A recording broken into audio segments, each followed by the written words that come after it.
And Jerry Jones, of course, he had his appeal heard this week. Tom, will he be paying the NFL over $22 million? Jerry done lost. Yeah. Jerry is going to pay that over $2 million fee, and I'm actually a little bit surprised, quite frankly. First, there was the report like 10 minutes before. $2 million. Sorry, I said 22. By $2 million. Yeah, it's quite a bit of a difference there. So this was a surprise to me for the Cowboys, because there was report that the NFL announced that both sides have come to an agreement here, and it's a positive one that we like here. We'll get to this rumor later on in the show. Focus on the Jerry Jones one here. He lost. Like, he lost big here because Jerry Jones did not want to pay this, and I actually question maybe not the fairness, but whether or not this is the right move for the NFL, because the NFL said, "Oh, Jerry, you got to pay our legal costs for threatening to sue us, even though he didn't actually sue, and for Ezekiel Elliott." But Jones and the Cowboys, all they did was more or less say, "Yeah, we support this." That's more or less what Brady did. Actually, even maybe a little bit more than Kraft and what Kraft did for Brady. I actually don't like this at all. I think that this sets up a bad precedent that when an NFL player files a lawsuit and wants to contest a suspension, you're going to make the team pay for it. What happens if you're like the Bengals, who do not invest as much money as an owner like Jerry Jones does?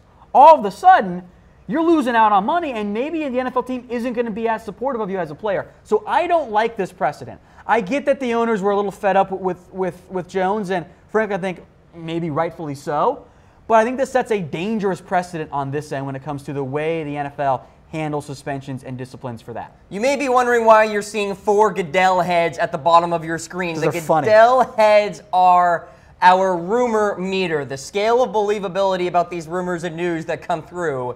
0 Goodell heads, it's fake news, do not believe in it. 1 Goodell head, small shred of truth. 2 Goodell heads, people are talking. 3 Goodell heads, more probable than not.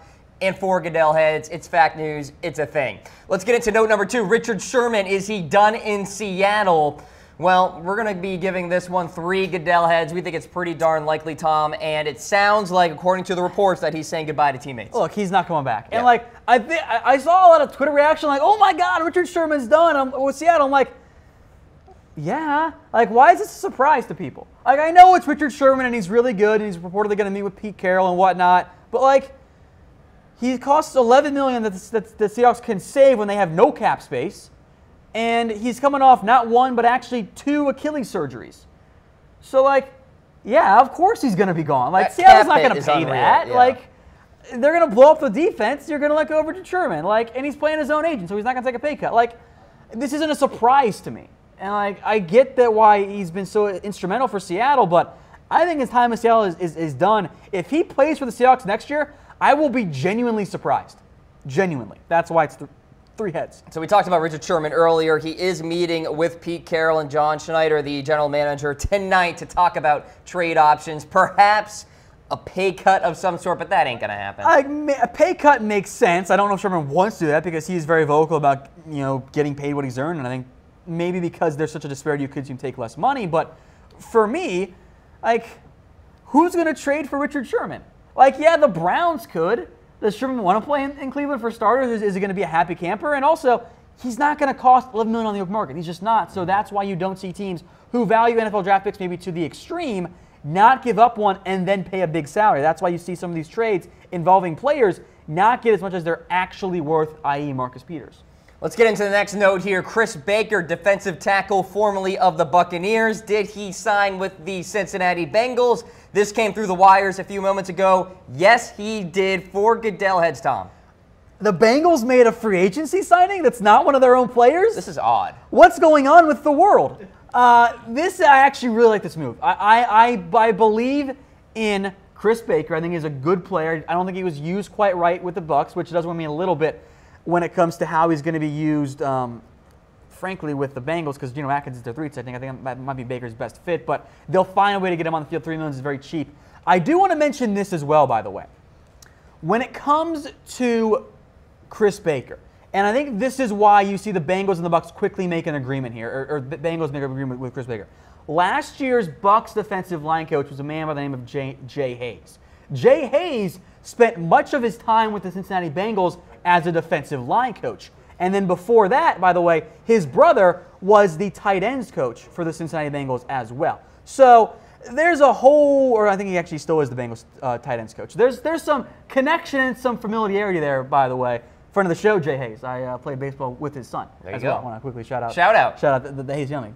Good kids up there. So with the Cincinnati Bengals, I think this makes a lot of sense, and I like this move a lot. We'll see if he ends up becoming more of what we saw him be with the Bucs or with the Redskins before he had a down year with the Tampa Bay Buccaneers. I like it for the Bengals. It's an A hire for me. Okay, so Chris Baker signing with the Cincinnati Bengals. Chris Baker finishing up his 1 year at the Tampa Bay Buccaneers. Previously, of course, played for the Washington Redskins. All right, let's get into the next note that we have. Eric Ebron, will he get traded? People are most certainly talking about this one. Hey, we mentioned this, by the way. I want to go back and check. I know he was on, I'm very certain that he was on our 25 players who could be traded. And now here comes Adam Schefter confirming what we had speculated on, that the Lions could trade Eric Ebron. He was watching our show. And that they listened to trade offers at the NFL Combine. And this doesn't really surprise me that much because $8.25 million, they picked up his fifth-year option, so none of that's guaranteed. He wasn't all that effective with the Lions in terms of his stats, but the talent's always been there for Ebron. If the Lions want to go elsewhere at tight end, they could trade Ebron and then hopefully not spend the number 20 pick on a tight end again. Yeah. Didn't work out with Brandon Pettigrew. That wasn't Please smart. don't do that, Detroit. Don't be like the Browns and quarterback at number 22. That's just not the right idea there. But with Eric Ebron, I like this idea quite a bit. I think it makes sense. I don't know what the Lions could get for him because of the contracts involved, but I do think it's worth mentioning and worth discussing. My guess is he's not traded, but this wouldn't surprise me all that much because I thought this was going to be an option. Also, if and when the Lions draft Darius Geis, watch them to trade Amir Abdullah, as I said also on our NFL trade show. Okay, Tom, with all the predictions here on the program today, let's talk about Kirk Cousins here. Did Minnesota offer him a big-time deal? We're talking about $90 million plus, fully guaranteed. Tom, what are we giving this? Fake news! Come on, Chris Cooley. This is not accurate. Cooley. This was floating around the Twitter sphere yesterday, and it was just ludicrous. Like, the idea of the Vikings giving Kirk Cousins $91 million fully guaranteed over 3 years is one of the craziest things I think I've ever heard. Like, first off, this totally ruins the quarterback market forever. Like, all of a sudden, first off, the current high watermark is 27.5 in terms of annual per year. You're increasing that, and then you're making it all guaranteed. Like, no matter what, you're giving this. So you're skipping up. Like, maybe Kirk sits in at like $28 million, which is like the next level. Okay, we'll give you just above, so you can be the highest paid quarterback, or just above the highest paid quarterback. And oh, by the way, if it's fully guaranteed, the Vikings have to like put that away. Like, it's like, okay, here you go. Like, you can't just be like, okay, yeah, we'll worry about it later. You have to more or less have that money available. That's why you never see teams fully guarantee that amount of money. NBA teams do it because there's a lot less rosters involved. NFL teams just refuse to do that, and it kind of ruins the whole point of Minnesota being an option. It's because they're good, not because they can offer more money than the Jets or the Browns. So I don't really buy into this at all. I think this is 100% fake news. And all the other reputable sources out there have said, nope, this is not accurate. So Cooley referenced an agent that talked to him about this, and that's where he got his information, evidently, and he went on talk radio, I think, and talked about it. But, yeah, we're calling this fake. I can't remember the other stuff Chris Cooley said in the past, but I don't think it's been accurate either. Okay. So I loved him as a player, but, you know, this is not his best moment. This is just not great. No. Let's go to another note here about Kirk Cousins. Is he the favorite to go to Minnesota? And I'll go a little further, Tom. Is it a done deal? Well, it can't be a done deal, Cam, because of tampering. That's what I'm saying. Well, okay, here's the deal, though. Tampering is rampant in the NFL. Everybody does it. Everyone's talking at the Combine. Like John Elway sat down with Kirk Cousins' agent, but it was okay because he repped guys like Trevor Siemian, so like it was okay. It's a tampering party. There's always tampering in the NFL, so that's why you see these deals get done at the stroke of like 4 p.m. Like, oh, free agency starts, okay, done deal. Like, oh, you got that done in 30 seconds? You were talking behind the scenes. So Tony Pauline of DraftAnalyst.com, who has had a relatively good track record in terms of these things, mentioned that there is a strong belief that came out of the Combine that Cousins to Minnesota is a done deal. that it's not gonna take long once free agency starts. It's just going to be a done deal. Now, you could see Minnesota and Kirk say, okay, let's make sure we avoid this tampering deal and, wait a little bit and ensure that we don't have to, have a deal done instantaneously. And then everyone goes, you worked out a deal for the quarterback all of a sudden? Maybe Kirk takes visits, but the report is that it's a done deal and it's going to happen. So I am very curious here what ends up happening when it comes to Kirk Cousins. And there are some teams, and we'll get to the reaction poll, in terms of what players could be options for, or what teams could be options for Kirk Cousins. I kind of do lean toward Minnesota. And I think you have to. I lean toward Minnesota. And I think if you're a team, if you're like the Colts or any team inside of the top 20, you're like, yes, this is great. Because that means Denver and the Jets and the Browns all still need quarterbacks. And even if they get a guy like Kirk or a guy like Case Keenum, which I do think about, he ends up in Denver, I don't think that eliminates them from taking a quarterback in the first round. You could take a Keenum, have him start for a year, and then groom someone behind him. I.e. Josh Allen. Or Baker Mayfield. Don't you get me started on Josh Allen, Cam. Don't you do it. Give us those reactions. Heart for the Vikings, like for the Broncos, laughing face for the Jets, or a wow face for somebody else. The Kirk Cousins sweepstakes continues as we transition now into another little news/nugget here. Andrew Norwell to the Giants. Is that a done deal? That's coming from the same source, Tom, draft analyst. Again, we're giving this two heads. It's in that rumor category, but it makes a lot of sense on the surface. It does. For starters, Weston Richburg and or Justin Pugh might not be back. And oh, by the way, Giants GM Dave Gettleman loves Andrew Norwell from the time in Carolina. How can you not? We know Carolina can't afford him. Gettleman wants to bring in his guys. He can go get a guy like Andrew Norwell. The potential issue now with this is all of a sudden the Giants little bit tight on cap space. They're down to 13.5, factoring in the Alec Ogletree stuff here as well.